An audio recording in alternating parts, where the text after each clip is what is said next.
বিপুল পরিমাণ বিলেতি মদ আটক করে বটতলা ফাঁড়ির হাতে তুলে দিল দশমীঘাট ক্লাবের সদস্যরা।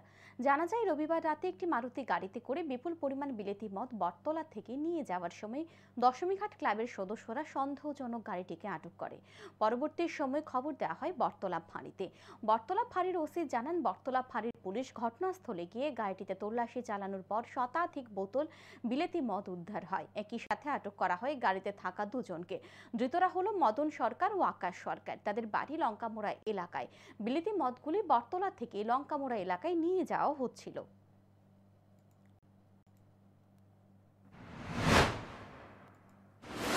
আজকে রাত্র আনুমানিক ৫:১০ নাগাদ একটা খবর আছে যে দশমীঘাট ক্লাবের এখানে একটা গাড়িতে হিউজ পরিমাণ মদ বটতলা থেকে মহাবাড়ির দিকে যাওয়ার জন্য প্রস্তুত হয়েছে। তো এই খবর পাওয়া মাত্র আমাদের আউটপোস্টে যে SI মানিক বিশ্বাস এবং সঙ্গে স্টাফ নিয়ে মহাবাড়ি এই বটতলা দশমী ক্লাবের সামনে যায় এবং একটা গাড়ি টেকিং করে। তো যার নাম্বার TR01BG0302 মারুতি অমনি।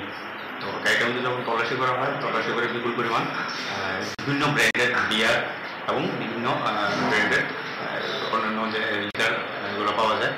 তো আনুমানিক প্রায় 100 বোতলের উপরে